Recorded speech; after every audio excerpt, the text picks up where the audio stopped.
Monday night. It's September 21st, and it's time for tea time. I'm so glad you're joining me tonight. I'm going to talk about my weekend really, really quick, and then we're going to get to my guests. Friday night, what I do, I love last minute planning. I called a friend of mine who lives out in Holtzville. She said, come on out. I'll take you out for your birthday for dinner. We went to the Cheesecake Factory, and we had a blast. Saturday morning, I got up nice and early, went to the Boogie Down Bronx because my good friend Ray Negron and Luigi Squeegee were inducted into the Hispanic Baseball Hall of Fame. And it was an honor for me to be there and celebrate with them. And then yesterday, I did some comedy writing with some female comics at a friend's house on Long Island. So that's my weekend. And I really want to say real quick, a happy birthday to my beautiful niece, Victoria, who will be 12 tomorrow. And I also want to say that Rescuing Families, which is a nonprofit and helps people in need, is having a yard sale this weekend in Franklin Square, 1010 Lewiston Street. All the money goes to people in need with special disabilities. It's a nonprofit. So if you're not doing anything this weekend, go out and shop because the money goes to a great cause. Also, on a personal note, I want to thank everyone for their well wishes and their prayers. As most of you know, 5 years ago, I had a brain tumor and I had brain surgery to have the tumor removed. And lately I've been having some issues. And I went for an MRI on Thursday and I will be getting the results tomorrow. So fingers crossed, everything is fine. I'm okay. My head hurts a little bit. I look good on the outside, but a little sore on the inside. But God willing, everything's going to be fine. I'll get those results tomorrow, and I will share with everyone. And I appreciate everyone who's reaching out to me and sending me love. Okay, listen, I'm very, very excited. It's still my birthday month, and I'm still celebrating. And I have on someone who I've watched growing up, and he's an actor, he's a singer, he's even a director. Please help me welcome Don Most. Hi, Don. Hi, Teresa. How are you? I'm okay. Hanging in. How are you? Good. I'm fabulous. Every day when you wake up, it's a good day. So. Yes. I'm sorry that you're going through some trepidation now with this MRI. Hopefully, sending out a lot of great thoughts. Thank you. I appreciate it. I want to give some shout outs already to Michael Longo and Teresa, my girlfriend Grace Guadati Matrangas, watching from the Boogie Down Bronx. So listen, you're a nice Jewish boy from Flatbush, Brooklyn. That's right. That is absolutely correct. And you went to, any of my fun facts are wrong, you have to correct me, but you went to Erasmus High School? Erasmus Hall High School, yeah, where Barbara Streisand went. And Lainey Kazan and Eli Wallach, Barbara Stanwyck, a lot of people, the chess champion Bobby Fischer, and on. It has quite a alumni. Came out of that school, yeah. And you graduated in 1970, right? Very good, yes. All right, and then you went to Lehigh University in PA. Okay, now this is where it gets fabulous. Okay. Yeah. Because you went for 3 years and you were studying engineering? Yeah. Well, I entered as an engineering major, so You're right. I transferred out of the engineering school after one semester. See, the whole deal there was I knew I wanted to pursue acting and singing and I was doing it during high school. I was going to an acting school and going into the city on weekends for that, and then I got an agent as a result of that, a manager, and I started going out on auditions while I was still in high school and doing a lot of TV commercials. I was landing and some small roles. They weren't filming a lot of TV in New York back then. Yeah. But and going up for some Broadway plays and coming real close, and so I was pursuing it. But college, my parents wanted me to at least have that as a backup, in case the acting thing didn't work out, because it's such a treacherous, tricky, unpredictable business. So that I understood that, and so that was the backup plan, in case. And And then and you, so I transferred out of and I went to the business school, but it's still at Lehigh, and for Right. 3 years. you stopped in your junior year because you decided you wanted to go to California and give acting a shot, right? Well, initially just for the summer. Just for the summer. You went for the summer. You were just going to go for the summer, right? July, Yeah. August, and then come back. Yes, I was going to come back for my senior year. I figured I'd make some contacts, for the future, so that a year later, when I graduated, I might want to be in LA because that's where all the movies and TV were being shot. So I thought it would be some good networking, and so I was just going to spend the summer.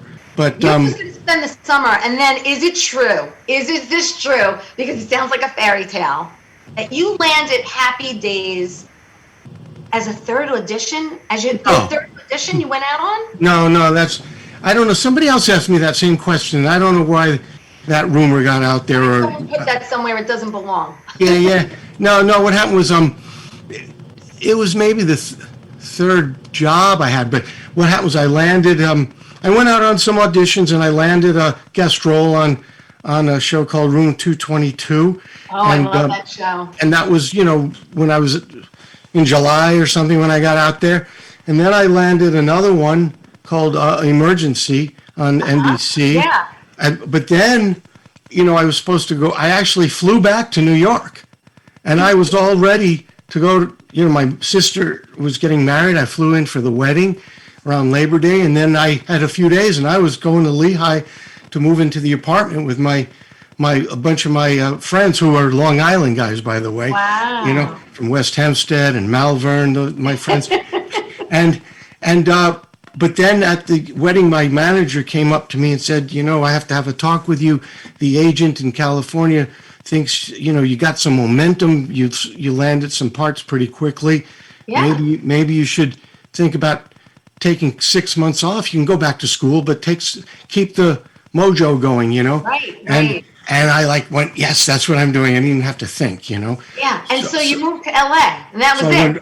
I literally, I was home, flew in for a couple days, and then I flew back, stayed with one person that I knew until I found my own apartment, and then started going out on auditions again, but then it was like, I went on a lot, and then I came close, but I wasn't getting any, did I get one? I can't remember. But then finally, then Happy Days came along. But it was probably 20 auditions later. And after how old were you when you landed Happy Days? 20. You were 20 years old, a baby, not even legal, for God's sakes. But listen, let me ask you a question. When you did Emergency, it was before Happy Days, right? Yeah. What about the other? Because you did a lot of TV shows. You did Chips. Oh yeah, that was later. That was Baywatch. Yeah, Baywatch was later. Right. And one of my faves, I remember you on The Love Boat. Oh yeah, I actually did like 3 or 4 of them, and two of them they were 2-hour specials where I got to go on the cruise, one to Alaska, and one through the Panama Canal. So those were great. That's cool. It was really fun. Travel while you're working. That's like it's a double bonus. You also did Star Trek Voyager. Yeah, I did a 2-parter. I played the villain in that. It was really fun. A lot of fun to do that. It's fun playing the bad guy, right? Yeah. And you did Diagnosis Murder.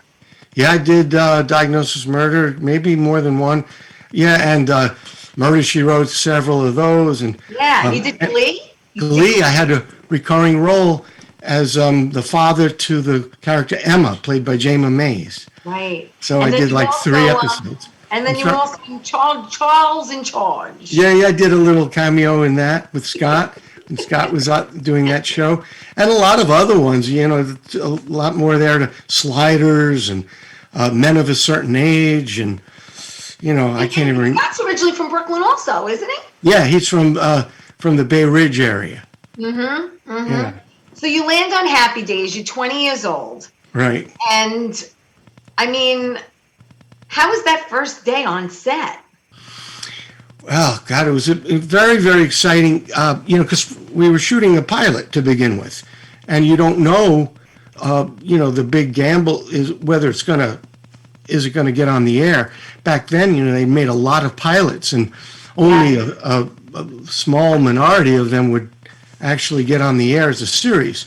So you don't know, but I remember, I got to meet Ron. It was exciting to meet Ron Howard because, I knew him growing up, watching him on, and obviously the Andy Griffith Show and other shows, in music and in movies, Music Man and Graffiti that was out right around then.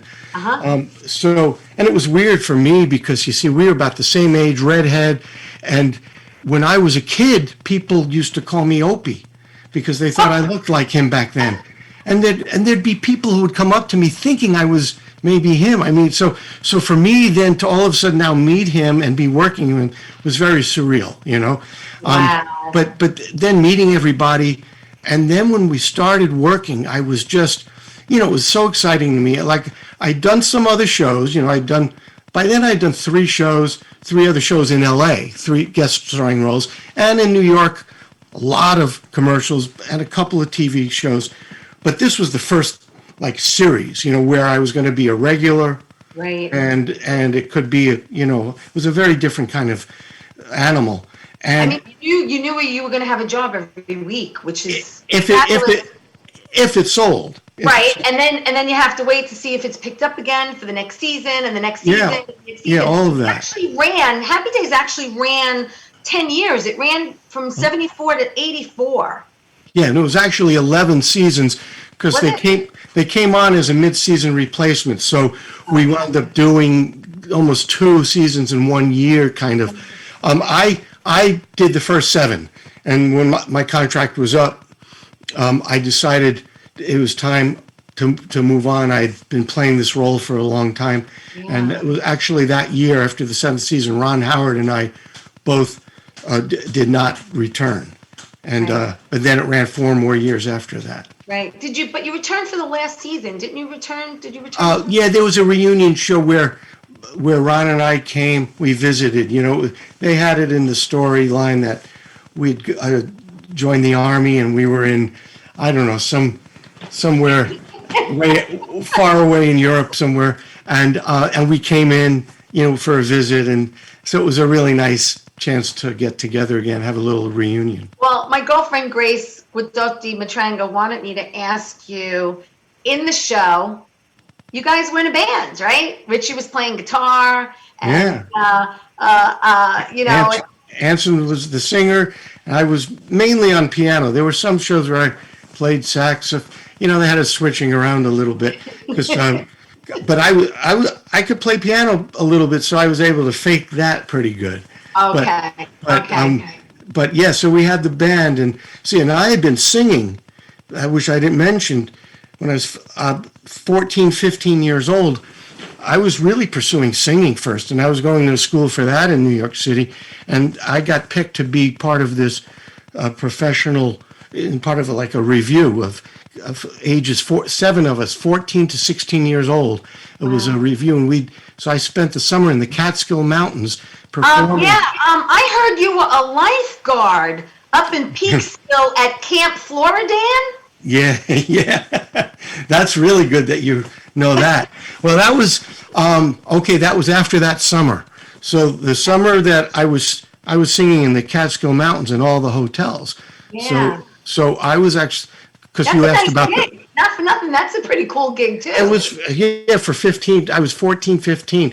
Then the next summer, I had gone to Florida, and that I was a summer camp up in Putnam County near Peekskill, and I'd been there as a camper for 4 or 5 years. And then after this season of performing, I came back the next year and was a lifeguard. Yeah. Lifeguard at Camp Floridan. I got that. Yeah, All right, Floridan. listen. I'm so glad I put a smile on your face, Don. Listen, we're going to take a really, really quick break, like a minute. I want everyone to stay there. Don't go anywhere. We'll be right back with Don Most.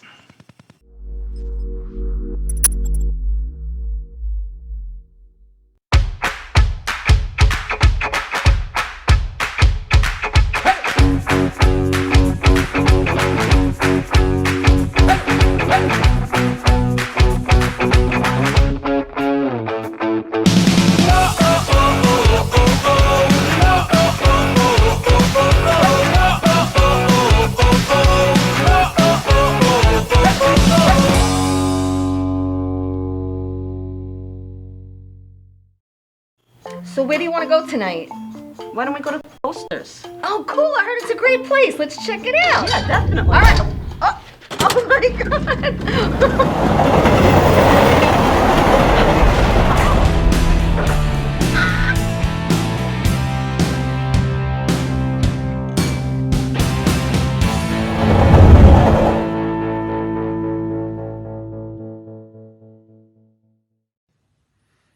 Well, hi there, Teresa. It's John York from General Hospital. I am just checking in because apparently you have a great talk show called Tea Time on Strong Island TV. I want you to have continued great success and have a lot of fun. It sounds like you're having a lot of fun, and that's pretty much the key to everything, isn't it? So continued success. I'm proud of you. Have a great day, Teresa. Bye.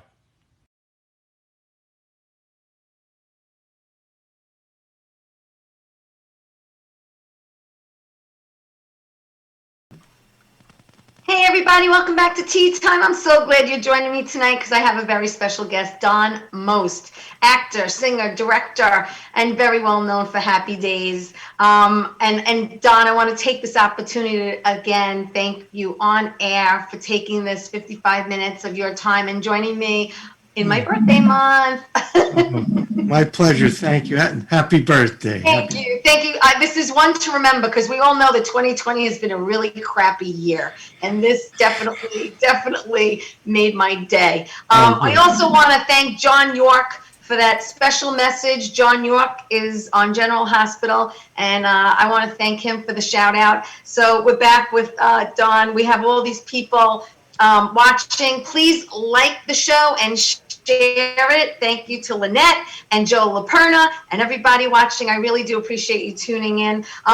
Listen, Happy Days was a magical time. I want you to tell me about someone who you love dearly and was a mentor to you, and that was Marion Ross, right? Oh, yeah. Well, we were so close, all of us, and we got along famously and professionally and personally. So it was just a dream, unbelievable, wonderful cast, and people like our director, Jerry Paris, who was definitely a mentor, and Gary Marshall.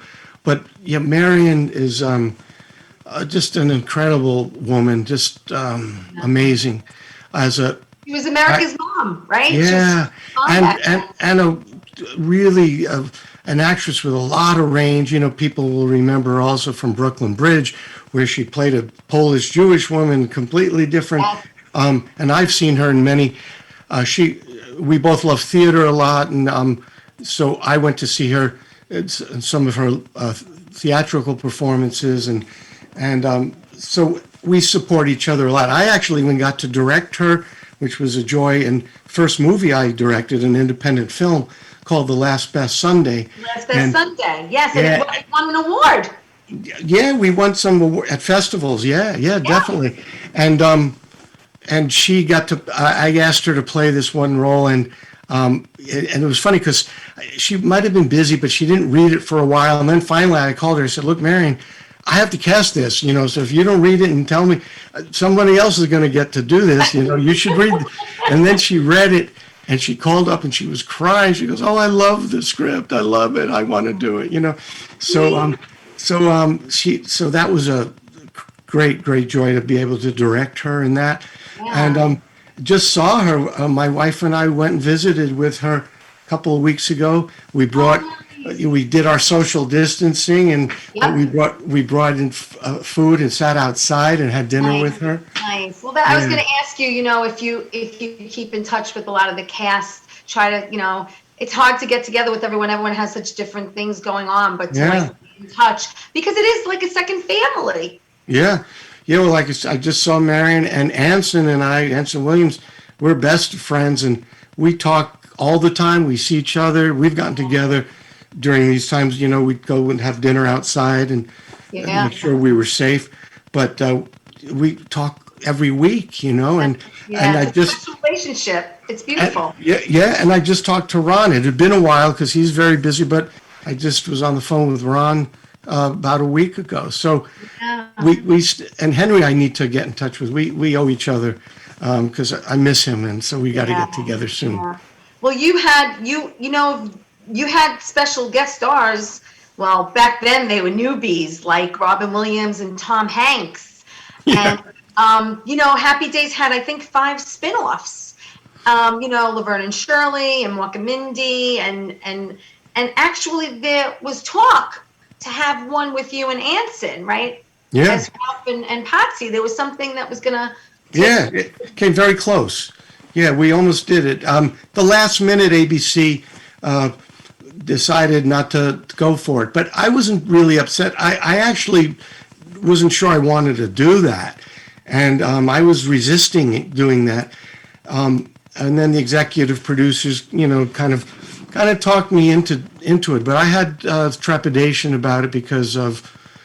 I didn't want to keep playing just the same character over and over. I wanted to have a diverse career, that could have some real longevity and in a lot of different kinds of roles, different genres, different styles, all of the above, Because what it is that I have to tell you, I have a friend of mine, Colleen Casabianca, and she personally reached out to me and said to me that she is a super fan of yours.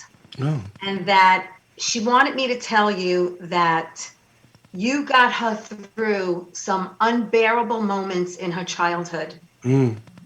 And you know what it is, Dawn? You have this character, right, that you portrayed for so long and was so lovable. Mm-hmm.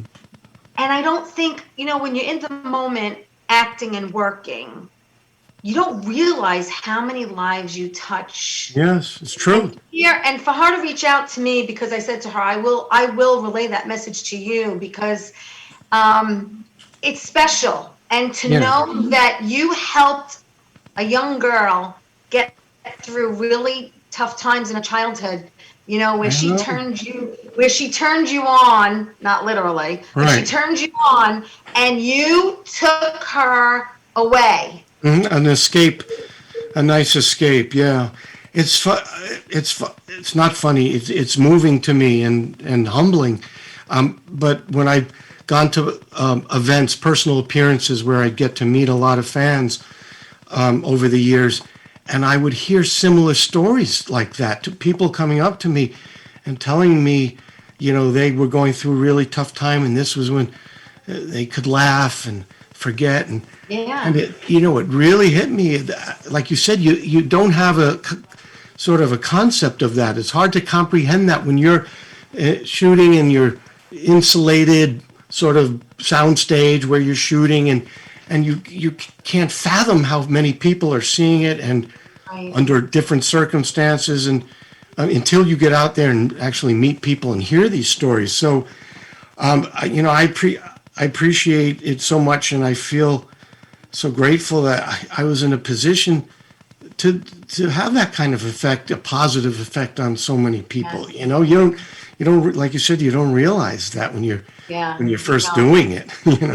Yeah. And she, like I said, she reached out to me, and she didn't get into too many details.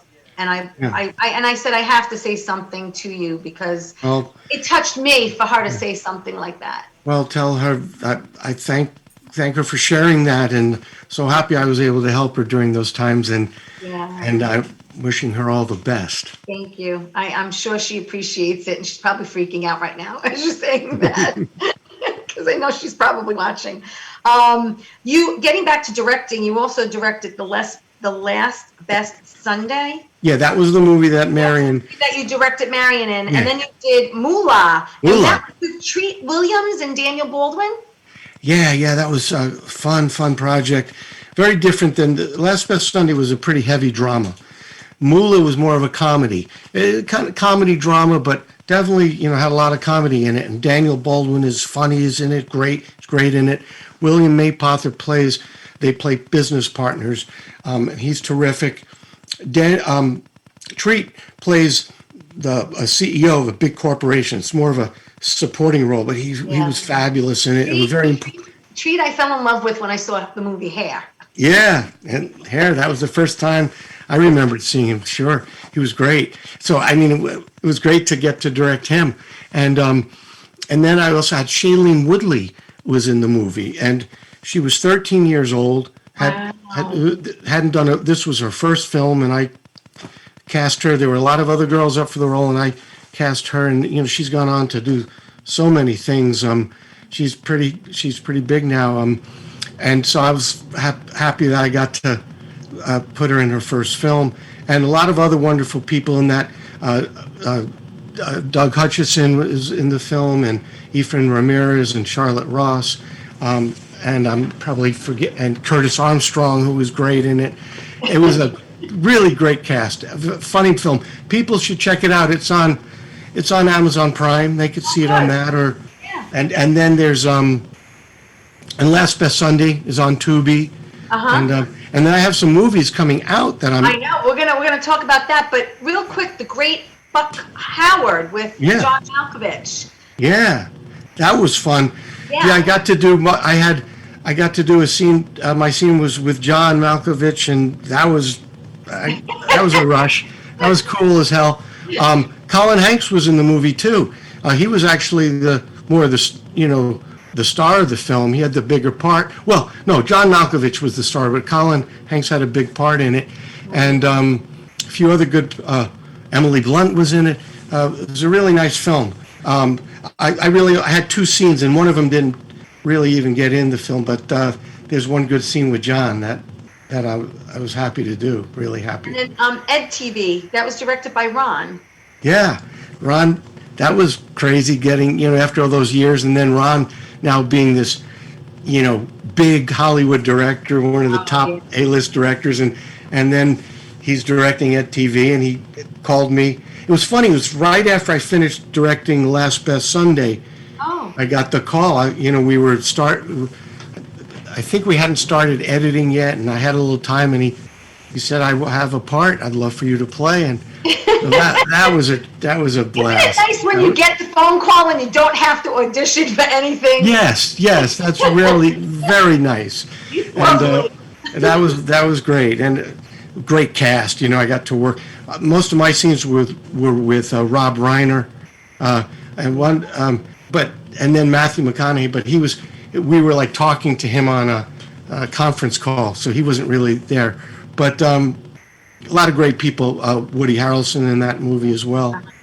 So that was hopefully I'll get to work with Ron again one of these days. Listen, I'm sure you will when things kind of go back to normal. Yeah. All right, listen, we're going to take another quick.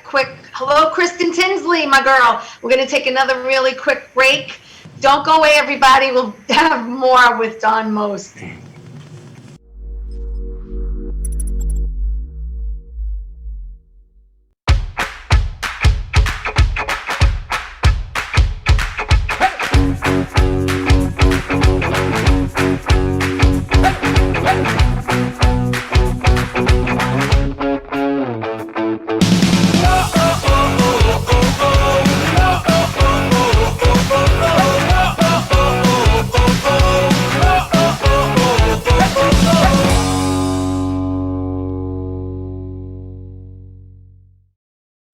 So where do you want to go tonight? Why don't we go to Coasters? Oh, cool. I heard it's a great place. Let's check it out. Yeah, definitely. All right. Oh my God.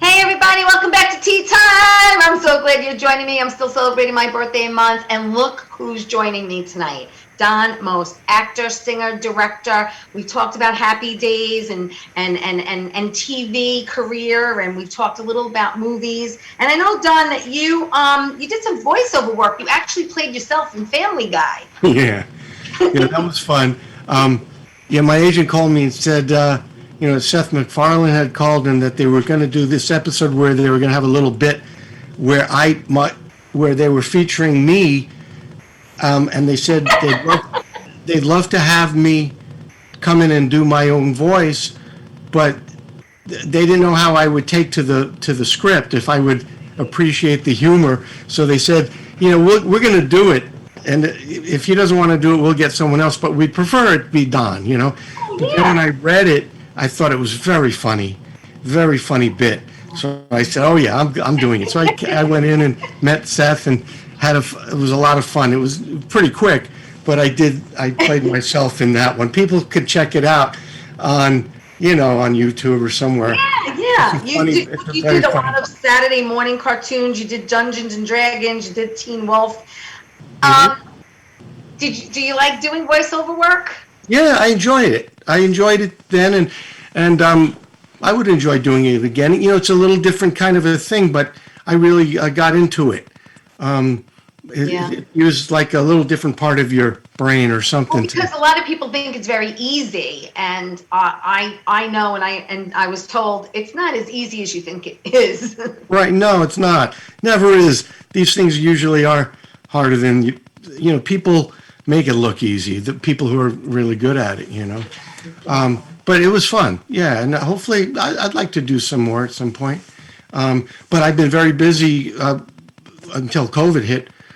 With a lot of the acting side, really. Yeah, really, tell me what you were doing, because you have 2 movies that you told me about. MBF, Man's Best Friend, where you play a defense attorney, which is a very serious role. Yeah, this was a very serious role. And different, right? Very different, very powerful film called MBF, Man's Best Friend, and about a wounded vet trying to assimilate back into regular life, and he's a little bit messed up with post-traumatic syndrome and a little bit of a brain injury, but he's all there, but he's having a tough time, and I won't say what happens, but something pretty bad happens, and then he's arrested, and I play an attorney working for a small nonprofit that helps wounded vets, that represents them, and I get assigned to his case, and so came out on Amazon Prime like in the fall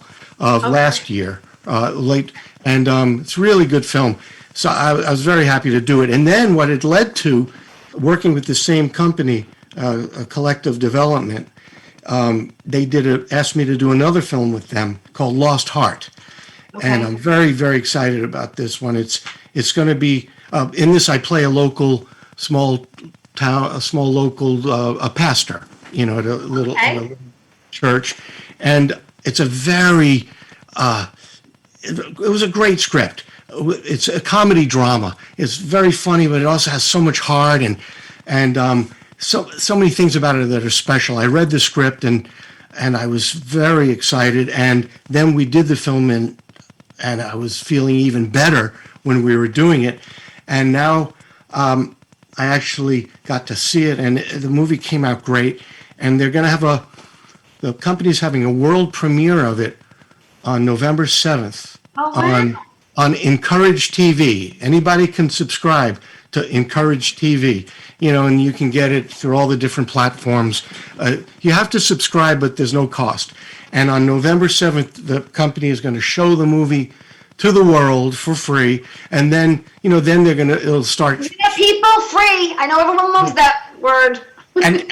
And it's Victoria Jackson is in the movie, and she's terrific. She plays a role. There's some dramatic as well as, and Melissa Ann Schutz, who's the lead, is wonderful. I'm really excited, so I hope people check it out. Okay, so that's November 7th. Encourage TV. It's free. For Lost Heart. Lost Heart. Everyone needs to tune in and watch that. I know. I'm going to put that on my calendar, Don. Great. Yeah, I think you'll really. Before we get to your singing, okay, because you have a beautiful voice, I have to let everyone know that you have a beautiful wife, Morgan. Yes, right? Indeed. She's Absolutely. Beautiful. You've been married 38 years? 38, yes. God bless. Thank you. That's very rare, these days. And you have 2 beautiful daughters, and I watch the videos that you post, and I love, when you're out and about and you were hiking with her, and Oh, yeah. it's just so nice. It's just nice, that you let us in a little glimpse of your world. You know what I mean? I cool. appreciate that.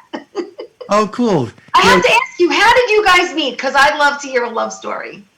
We met on Happy Days.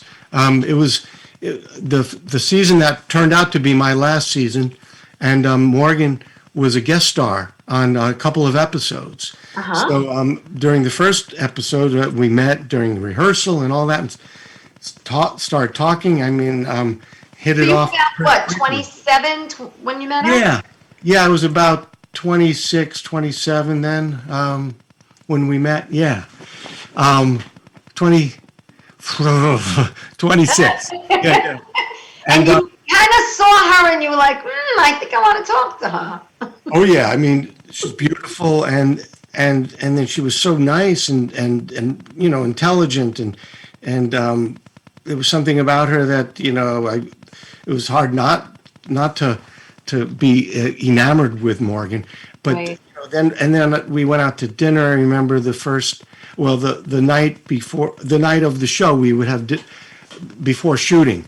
Instead of eating in the commissary, I asked her if she'd like to go to the nearby restaurant, and so we went, had a nice romantic dinner, and then we started going out, and 2 years later got married. And then- Wow. Yeah. That's nice. Yeah. It's meant to be. That's how I feel about it. Definitely. You know what I mean? Thank God you were there for that season, right? Yeah, Imagine exactly. if you left sooner. Exactly. If it had been the next year, oh my God, don't want to even think about it. So let's get to your singing.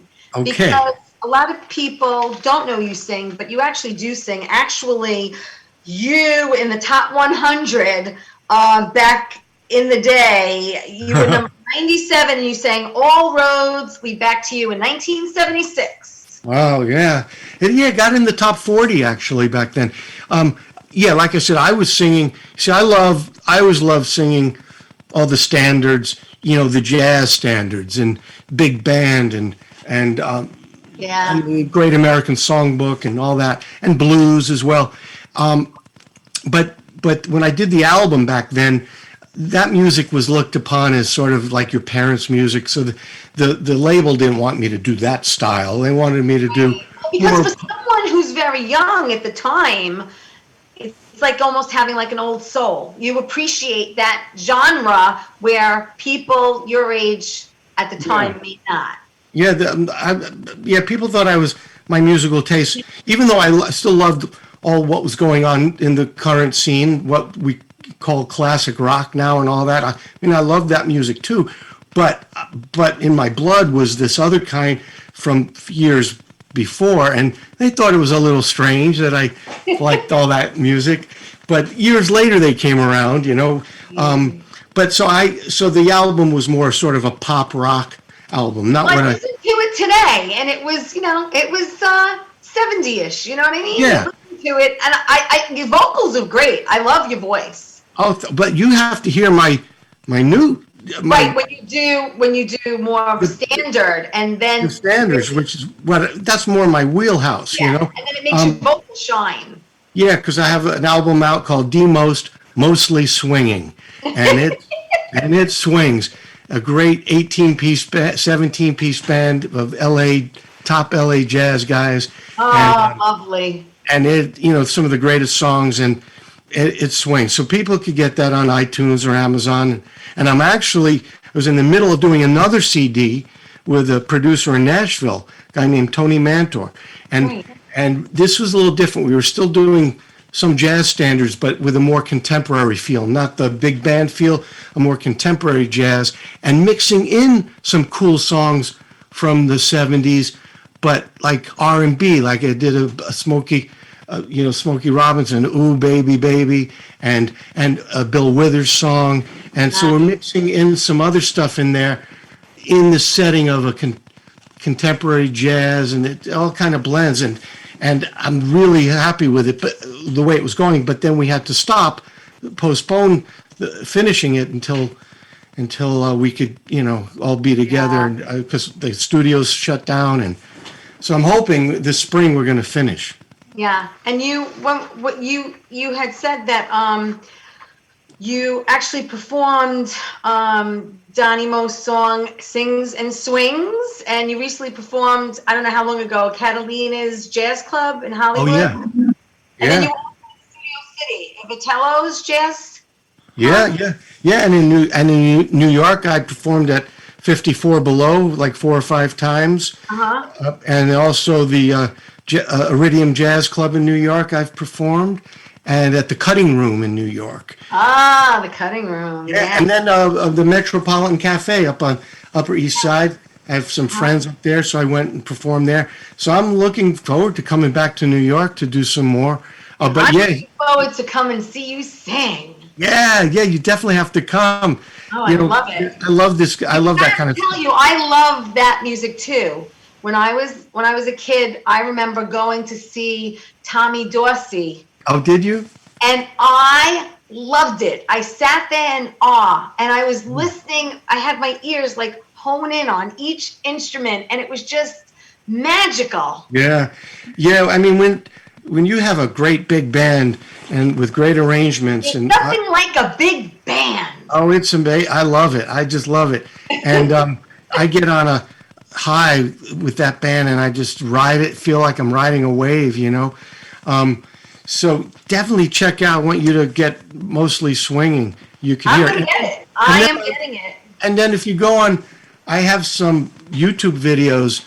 If you look up my name, Don or Donnie Most, and Full Sail. If you put in Full Sail, because that was a venue I did where we shot a show with a great big band, the Orlando Jazz Orchestra I was performing with, and with all these cameras, so you'll get a good feel of it. It's called Full Sail. Put my name on YouTube and you'll see some of the live stuff. When you do a show where you're singing, how long are you up there?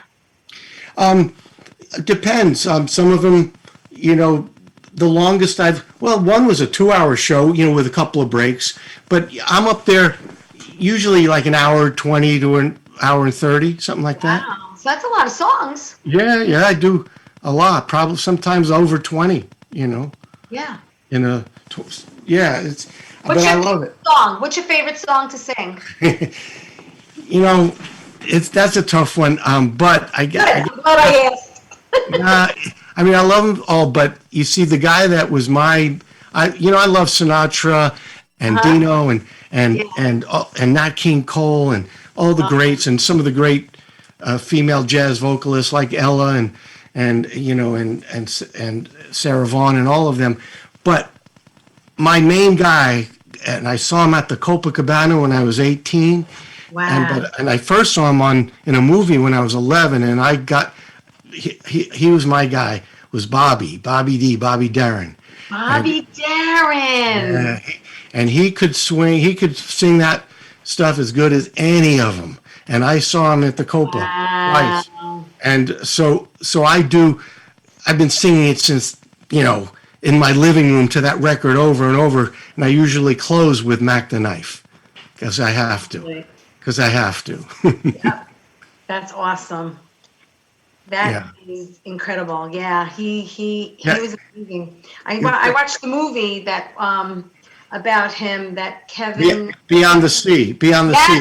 Yes. Yeah. Great movie. I Yeah. learned a lot about that too. You know, you watch it and you're like, and his real name. Walden Robert Casado. Yes. Yes. See, I was trying to make that movie 25 years before Kevin.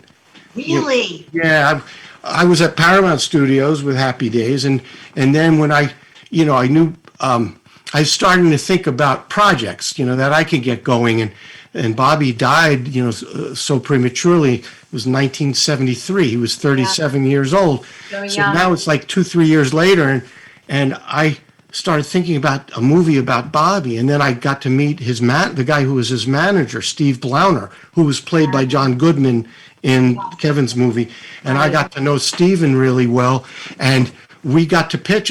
We went up to Paramount and pitched. I pitched the movie, and an executive liked it, and then they sent us up to the next person. Yeah. And we went up the ladder, but near the top of the ladder, this guy he just didn't see it. And I was like really frustrated. I was trying to convince him, but he didn't go for it. Then, so 25, 30 years later, I see Kevin doing the film. So I had mixed feelings. I was glad to see it because I loved Bobby so much, and I was glad that they were doing a movie about him. But, I had mixed feelings that I wasn't right. You know what, though? And you and I both know life's all about timing. Yes, indeed. Yeah. So listen, with that being said, we're going to take a very quick break. And when we come back at a break, I don't want anyone to go away, because when we come back at a break, we're going to see a video made and posted called Better Than Most video. So don't go away, watch the commercial break, and we're going to come back at the end of the video, Better Than Most, okay? Don't go away, everybody.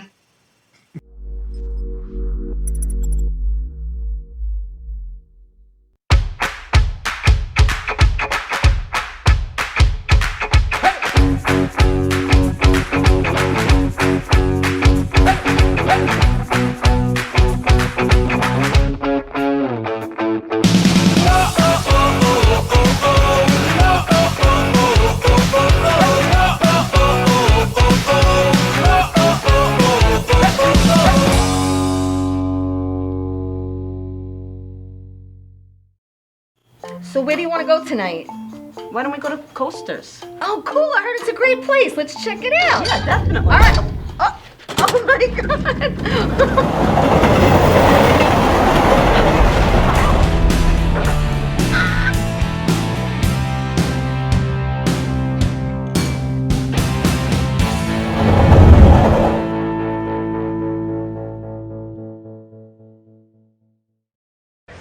Well, it seems like when Tiger gets really engaged in something difficult, he usually does extra good. And he should be pretty engaged here.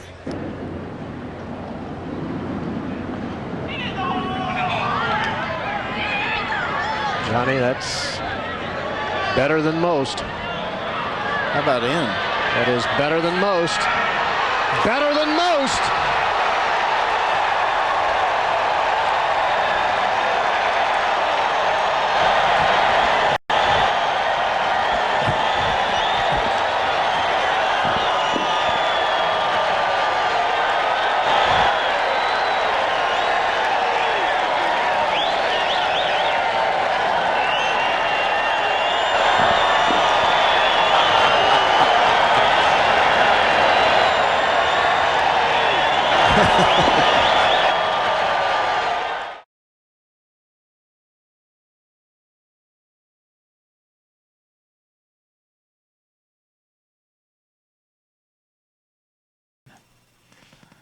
Hey everybody, welcome back to Tea Time. I'm so glad you're joining me tonight, and we're still celebrating my birthday month because I have Don Most here, actor, director, and singer, and we're talking about his career and what he's been up to and what's going on. And you just saw his video called Better Than Most. And I have to tell you the truth, I saw the video and I was having a really crappy day, and all I did was laugh. And in the comments of the video, I wrote, most I laughed in a long time. Oh, right. I remember seeing that. Because, I'm all about the play on words too, Don. And I just think it was genius. And it was just so flawless. And you're just standing there, just like, you're welcome. And it was just like, it was great. It was great. You know what it is sometimes it's when these silly things pop into your head, out of the blue. And you put it together and it works. Yeah. Well, what happened was, I watched golf a good amount because I loved the game, and so I watch it on TV. And I always heard that was a famous video that they would play of Tiger making that particular putt during that tournament in, I don't know, early 2000. I don't remember. And the call on that putt by, I forget who's the NBC. They keep saying Most. They keep saying your last name, so you might as well use it. And the commentator, I forget his name, but he kept, it's a famous call, better than most, better than most, better than most. And so lately, during the golf that I've been watching, they've been playing that for some reason. They keep playing it. Yes. So I'm hearing it over every time I hear better than most, better. So then I said, all of a sudden it hit me, and I turned to Morgan and I said, I have an idea. I'm going to make a video. Oh my And God. I'm going to do something with it. I have to because it's Genius. driving me crazy. Well, like I said, tomorrow I'm going to show my brother-in-law Golfar, my poem Golfar, because he's a golfer, and Yeah. I know he's going to Yeah. greatly appreciate it. So listen, we have about 4 minutes left, and I want to talk about what you were doing before COVID hit. You were doing yeah. a play, you said, in Chicago? We're getting ready. Yeah. I was doing a play, a really lovely piece called Middletown. And it's a new play. And I was doing it. It's 4 characters. And I was doing, well, I've done it with different people. The first time I did it was Cindy Williams, myself, Adrian Zemed, and Didi Khan. Oh, lovely cast. Yeah, it was great. And we did that in Vegas, and we did it in Pennsylvania, in Bucks County Playhouse. And then we were doing it with, then we did it in Atlanta, and then Chicago, we were supposed to be there for a month. And then the COVID hit, like somewhere around the second week we were there, and it was getting worse. And then by the third week, they were starting to shut all the theaters down. So we had to stop. And it was too bad because we were supposed to go in other cities around the country and do it. So I'm hoping we will once things return. Yeah, I mean, I think that's it's hard. Theaters are going to be. It's like, we knew the entertainment industry was the last phase to open, but I think everyone's itching for Broadway to come back and plays and shows to come back, and We want to be cautious, but we want to be entertained. We want we want that connection. It's tough. It's tough going without that, and just connection with people. Like some kind of socialization, right? Yes, absolutely. And then you did. Tell me about Art. Oh yeah, Art. I love that play. It's a play that won the Tony back. I don't know how many years ago. It was originally done in London, and with Albert Finney and Tom Courtney. It's a brilliant play. 3 guys, and so I was so happy I got to do it, and I did it up in Canada at the St. Jacob's Playhouse in Waterloo, and just loved it. So I'm hoping I get to do that play again, and it was tough because I was feeling I was really getting on a roll, with the theater and then these movies, and then I was supposed to do a movie in Europe, and that got postponed in Prague. So, it was like I've got all this. You were really busy. I mean, you had a lot on your plate. Yeah, it was like really rolling, and then all of a sudden everything just stopped. So it was a little frustrating. So I'm like chomping at the bit to get back in there, What? One last question before we go, and then I'll tell everyone how they can follow you and watch you. You do it all. I mean, you sing and you act, and do you have? I know it's hard because you and I, as long as we're in front of a camera, in front of an audience, that's our happy place. So my question to you is, do you prefer one over the other, whether it's movies or TV, or whether it's singing or, theater? Yeah, that's so hard. People ask me that, and it's so hard to pick. I mean, there's nothing like a live audience. Yeah. I mean, on the acting side, when you're doing live theater, you have that, and when I'm singing in front of an audience, I have that, and then the music behind me. It's so visceral. It's just so visceral. But I also love the challenge of, like, say in a film where, you're shooting one scene one day, it could be the end of the movie, and you shoot, and it's all in pieces. Right. But the challenge of really getting into that moment, in that character, and making it come to life, because it's going to be caught on film. And I love that challenge and the feeling of when that's right, when the material is really good, and you're working with good people. I love that too. So it's different. It's a different kind of thing. Now directing. As long as you're working. Yeah. I wanna thank you again. This really did make my birthday during COVID. Let me tell you. But I want to tell people to please follow you. You can follow Don on Instagram at DonMost1. The number 1, Don Most 1. And where else can they follow you, Don? Well, on Facebook, it's Don Most, not Yeah. Don, but it's Don Most on Facebook. I have a personal, regular page and a music page, Don Okay. Most. Okay. And then on Twitter, it's @most_Don. Okay. And everyone get that CD, Mostly Swinging. And don't Yeah. forget, November 7th, Encourage TV. We're going to watch that. Lost Lost Heart. Heart. Everybody, thank you so much for tuning in. Like the show, share it. I'll see you next week, everybody. Ciao. Thank you.